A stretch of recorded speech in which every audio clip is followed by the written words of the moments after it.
Shine परिवार के आप सभी कस्टमर, सभी एसोसिएट, आप सभी को Rashid Naseem, chairman shine group का प्यार भरा नमस्कार।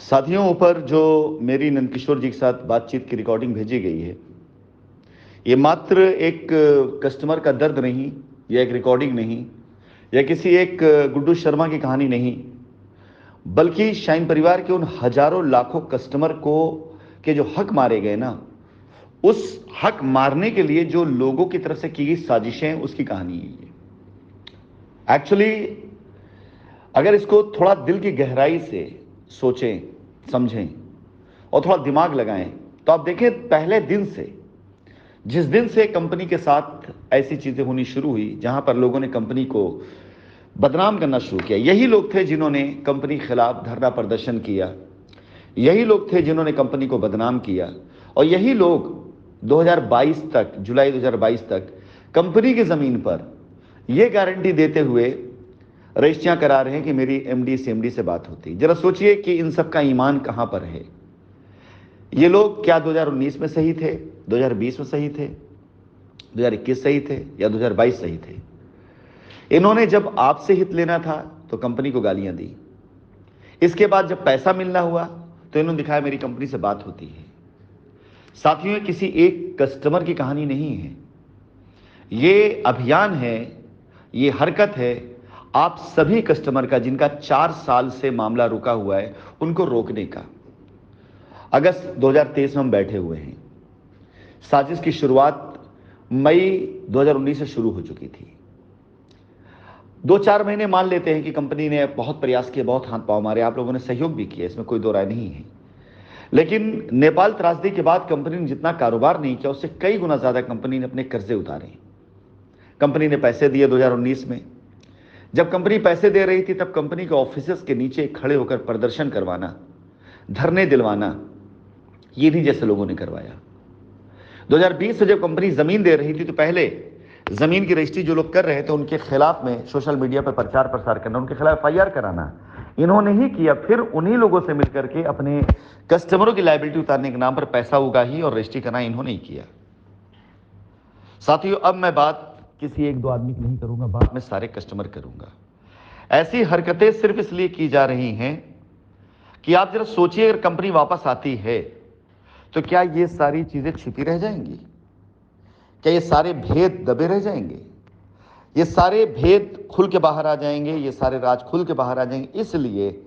इसलिए आज की तारीख में कोई भी व्यक्ति आपको सच्ची बात नहीं बताता। ये चाहते ही नहीं कंपनी वापस लौटे।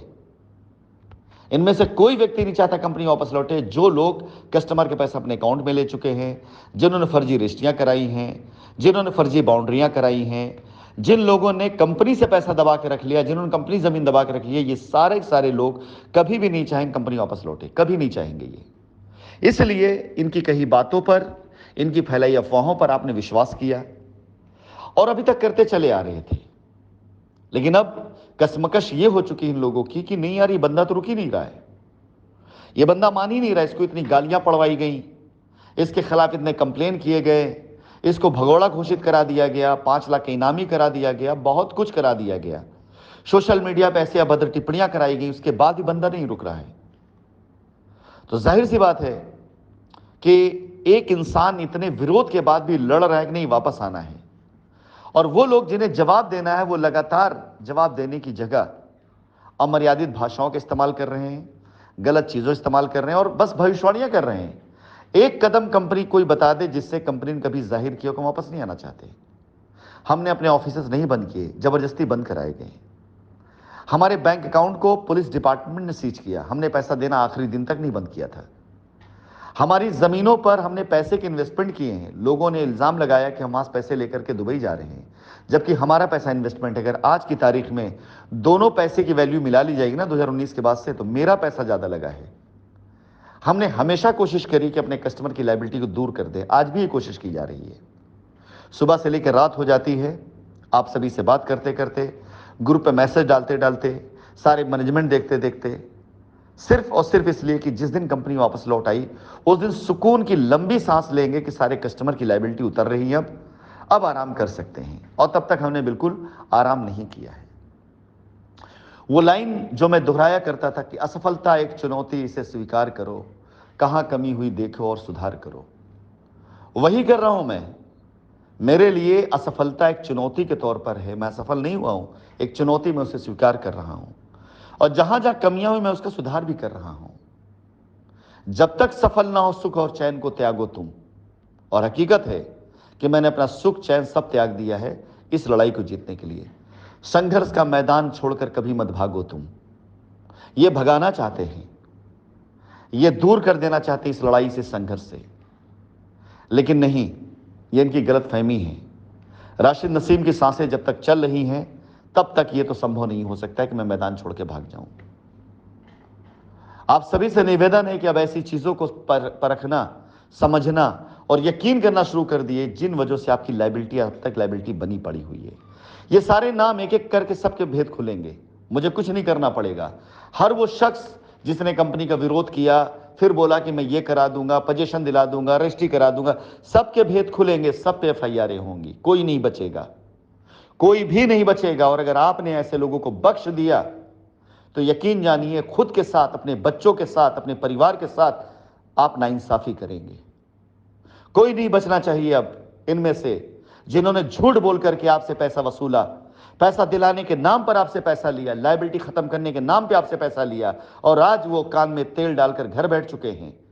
नहीं बचना चाहिए। अगर आपने इनको माफ कर दिया तो आप अपने बच्चों के साथ नाइंसाफी करेंगे, अपने परिवार के साथ नाइंसाफी करेंगे, अपने बूढ़े माँ बाप के साथ इंसाफी करेंगे, अपनी बच्चियों के साथ नाइंसाफी करेंगे आप। और मैं तो नहीं छोड़ने वाला हूं ऐसे लोगों को, मैं नहीं बख्शने वाला हूं। इनमें से किसी का वजूद नहीं था जब मैं था। यह सिर्फ कस्टमर की लायबिलिटी उतारने के नाम पर इनका नाम बन गया।